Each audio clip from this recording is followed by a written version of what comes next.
పెళ్లి చేసుకుందామని వీళ్ళ అమ్మ వాళ్ళు ప్రపోజ్ చేసినప్పుడు ఈఎంఐ అబ్జెక్ట్ చేసినట్ట పెళ్లి వద్దని. ఓకే, అది కూడా ఉంది. బట్ ఒకవేళ చేసుకుని ఉండొచ్చు ఫ్యూచర్లో. కానీ అంతలోనే ఈఎంఐ డ్రగ్స్కి బానిస అయిపోయి ఆ డ్రగ్ ముఠాలో ఉన్న కొంతమందితో రిలేషన్స్ పెట్టుకొని మస్తాన్ సాయి క్లియర్ కట్ తన సైన్ చేసిన కంప్లైంటే ఇచ్చింది, clear cut indication that she is in relation with Mastan Sai. గుంటూరులో పట్టాపురంలో ఇచ్చిన కంప్లైంటే కాదు, ఇక్కడ మన హైదరాబాద్లో ఇదే రేంజ్ పోరాటం, నా మొగుడిని నాకు ఇప్పించండి అని చెప్పి షీటీమ్స్ ఆఫీస్ దగ్గర. మన జర్నలిస్ట్లో మీకు ఎంతమంది క్రైమ్ సోదరులు ఎవరన్నా తెలిసి ఉంటే, క్రైమ్ ఇన్వెస్టిగేటింగ్ జర్నలిజం ఉంటే, లాస్ట్ ఇయర్ జూన్ వాళ్ళని అడగండి ఎవరన్నా సరే, మీకు మంచి క్రైమ్ రిపోర్టర్స్ ఎవరన్నా తెలిస్తే ఈ అమ్మాయి గురించి తెలుసా, ఈ అమ్మాయి ఇక్కడ ఏం చేసింది అని అడగండి.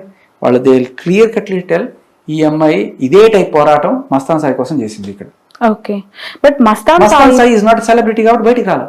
ఓకే, మస్తాన్ సాయి అనే అబ్బాయి గురించి గుంటూరులో తన కేసు ఫైల్ చేస్తే ఎందుకు చేశావు అని చెప్పి నేను క్వశ్చన్ చేస్తే, డ్రెస్ చేంజ్ చేసుకుంటున్నప్పుడు సీక్రెట్ కెమెరా పెట్టి వాళ్ళు నన్ను డిగ్రేడ్ చేశారు, వాళ్ళు నన్ను హరాస్ చేశారు, అందుకని కేసు పెట్టాల్సి వచ్చింది. బట్ ఆ రిలేషన్ అనేది ఫేక్, అది క్రియేట్ చేయబడిన అలిగేషన్ ఫ్రమ్ రాజ్ తరుణ్ అని చెప్పి నాకు లావణ్య చెప్పింది. నిజం కాదంటారా మస్తాన్తో? నోటి మాట ఎంతైనా మాట్లాడచ్చు, there is no proof, but you have return.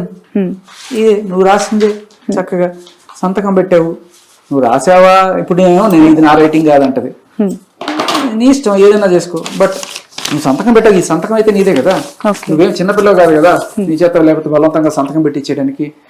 అంత ఆ మాత్రం పోలీసులు అడగరండి.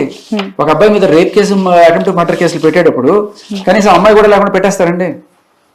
పెట్టేస్తారా మీరు చెప్పండి పోలీసులు? ఓకే, ఇది రాజ్ తరుణ్ మస్తాన్ గురించి తను రాసిన కంప్లైంట్. ఓకే, అంత ఈజీ కాదు కదా, చాలా ఈజీగా లేదండి అది చిన్న కేసు అని అంటుంది. కానీ రేప్ కేసు పెట్టాలంటే కనీసం అమ్మాయి ఉండాలి, అక్కడ అబ్బాయి ఉండాలి, పోలీసులు పిలుస్తారు, మాట్లాడతారు, ఇవన్నీ జరుగుతాయి కదా.